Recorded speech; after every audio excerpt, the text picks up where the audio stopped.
네, 안녕하십니까. 닥터북 개발자 닥터코치 용입니다. 자, 두 번째 시간, 알아야 줄인다. 두 번째 시간이고요. 이번엔 2강, 신고도움 서비스에 대해서 좀 확인해 보겠습니다. 신고도움 서비스를 대부분 많이 알고는 계신데, 그래도 여전히 현장에서 원장님들 뵙다 보면은 신고도움 서비스를 전혀 모르시는 분들이 많아서 오늘은 2강에서 다루도록 하겠습니다. 뭐 다른 것도 매우 중요하지만 1강에서 다루었던 소득세율 크기, 그 소득, 내가 얼마나 세금을 내느냐 중요하죠. 이제 두 번째는 그러면 국세청에서 내가 과거에 신고한 세금에 대해서 어떤 평가를 내릴까라는 부분도 매우 중요합니다. 자, 현장에서 보시면은 이제 특히 이제 소득세 시즌 때, 자, 요 참고는 제가 블로그 저희가 작성한 걸 가지고 온 거고요. 이런 질문을 많이 하시죠. 치과, 뭐 예를 들면 치과라면 소득률 몇 프로입니까? 근데 복리후생비는 또 매출액 대비 몇 프로가 적당합니까? 뭐 최근에 또 광고를 선전비를 많이 하고 있는데 한도는 있습니까? 뭐 이런 다양한 질문들이 있습니다. 대부분 다 질문이 소득률이 괜찮을까? 소득률 적정성 이렇게 가면 좋을까요? 라든가 하고 그 다음에 이제 비용이죠. 비용. 뭐 복리후생비를 포함한 뭐 각종 비용들이 적정할까라는 질문을 많이 하시는데 사실 답을 저희가 할 수가 없죠. 뭐 실제 이런 아주 고급 정보를 가지고 계시다는 세무사님도 말씀을 들어보면 잘 모르겠대요.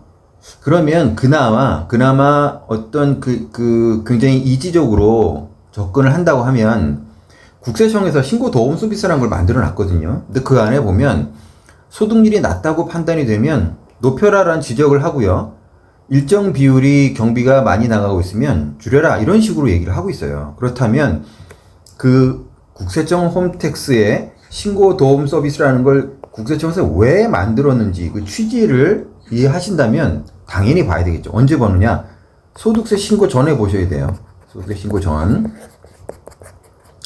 보셔야 되고 소득세 신고 후에 몇 년 지나서 한 1년 정도 지나서 반영이 어떻게 됐는지 신고 후에도 물론 봐야 됩니다. 같이 다.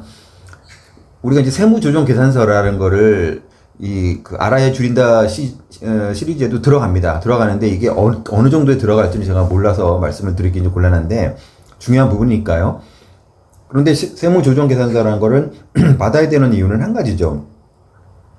실제로 우리가 점검한 대로 세금 신고가 들어갔는지, 세무사님이 신고한 게 내가 말한 뭐 소득공제라든가 기타라든가 아니면 접대비 같은 것도 한도가 초과되지 않았나 이런 부분들을 다 점검하기 위해서 우리가 세무조정계산서라는 걸 공부하잖아요. 그런데 그거와도 거의 흡사하게 어떤 비중을 따진다라면 굉장히 중요한 부분이 바로 신고도움 서비스예요.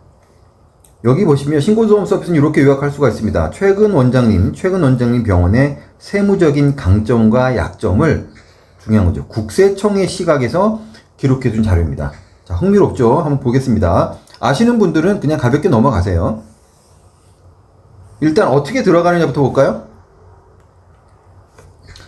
홈택스에 로그인을 하신 다음에 중요한 건 사업자가 아닙니다. 사업자가 아니라 개인 번호, 뭐 공인인증 있으시면 개인 공인인증이에요. 개인 공인인증으로 로그인 하신 다음에 세금 신고로 들어가시고 그 다음에 세금 신고로 들어오셨잖아요. 그럼 세금 신고에서 종합소득세 신고 여기에서 신고도움 서비스를 타고 들어가시면 돼요. 자, 요게 이제 들어가는 메뉴 구성입니다. 자, 들어가면 어떤 것들이 있는지 볼게요. 자, 여기서는 뭐 저희가 개인적인 자료를 보여드릴 수가 없기 때문에 제가 블로그에서 허용할 수 있는 내용들 그 다음에 여기 나오는 폼은요, 요건 닥터북 폼이에요. 예, 닥터북 폼입니다. 즉 국세청에 들어가면 이렇게 안 돼 있을 수 있어요. 제가 이렇게 좀 보기 좋게 제 나름대로 보기 좋게 좀 만들어 놓은 거니까 그렇게 이해하시고 신고도움 서비스를 통해서 우리가 무엇을 알 수 있을까요? 자, 일단은 말씀드린 대로 최근 소득세 현황을 제공함으로써 당해년도, 신고하는 연도에 소득세 신고 시 도움을 주겠다는 거예요. 자, 그래서 신고도움 서비스. 어떤 분들은 신고도움 서비스가 공격적인 표현은 아니잖아요. 굉장히 친밀하잖아요. 그렇다 보니까 별거 없겠다라고 생각을 하는데 아닙니다. 신고도움 서비스를 제 입장에서 해석을 한다면 경고장이에요. 경고장. 해당이 언급이 되는 순간 언급이 되었다면 경고장입니다.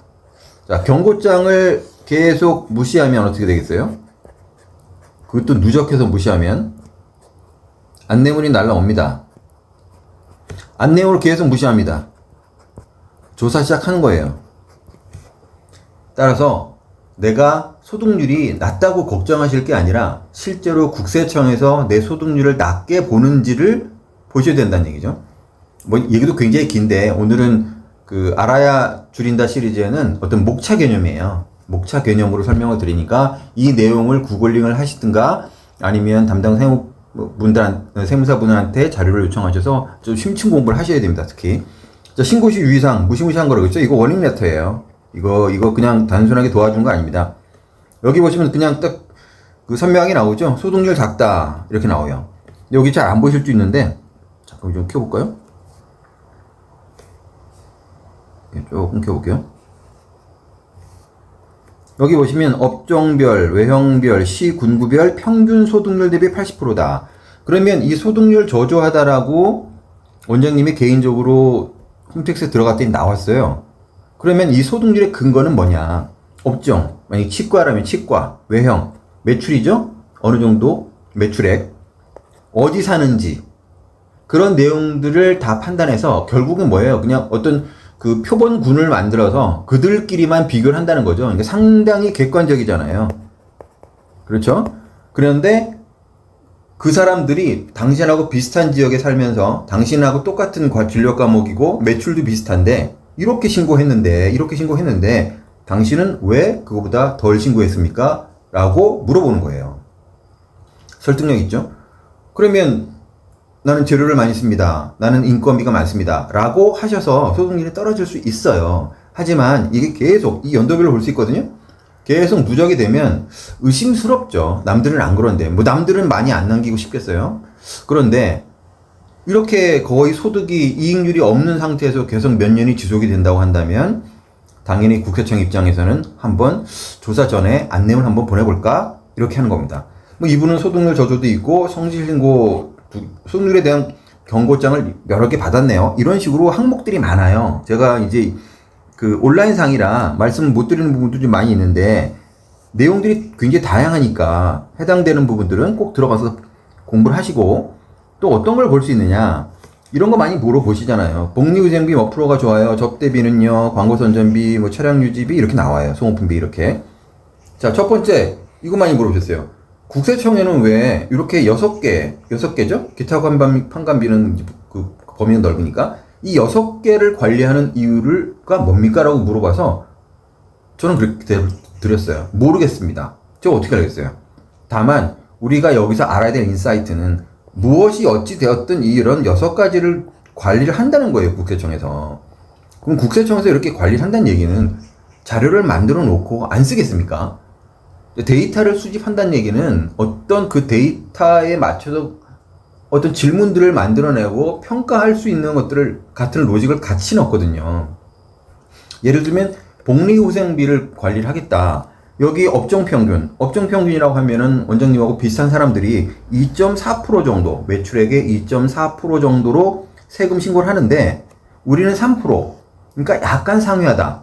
하지만 뭐 이거 가지고 문제 생기진 않겠죠. 근데 예를 들자면 광고선전비 같은 경우 이분은 이 업종, 이분하고 비슷한 분들은 한 1.6%를 신고하는데 이분은 5% 신고하는 거예요. 조금 많죠? 하지만 광고 많이 할 수 있어요. 그래서 실제 무조건 이 평균 범위에 들어가지 않으면 이상하다는 건 아니고 나중에 우리가 안내문을 받든 어떤 조사 상황에서 여기서 석연찮은 부분들은 제 경험적으로 보면 반드시 봅니다. 왜요? 이렇게 비싸게 시스템을 만들었는데 안 쓸 수가 없잖아요. 그렇게 돼서 매출액 대비 어떤 적정 비율도 확인이 가능하면 여기서 만약에 우리가 많다. 그러면 다양한 방법으로 밸런스를 맞추거나, 이 밸런스 맞출 수 있잖아요. 계정별로. 우리가 이제 계정별 원장이라는 걸 배워요.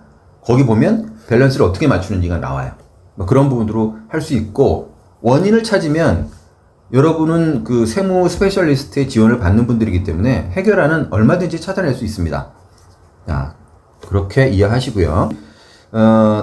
2강에서 가장 중요한 부분은 세무조정 계산서도 중요하지만 신고도움 서비스를 통해서 국세청에서 나를 어떻게 평가하는지, 그리고 그 평가 요소들이 만약에 어떤 기준보다 높거나 아니면 특정한 연도에 계속 누적이 된다고 한다면 원장님께서는 조금 신경 써서 그 부분을 해결할 수 있는 방법들을 담당 세무 대리인과 의논을 하시면 좋겠습니다.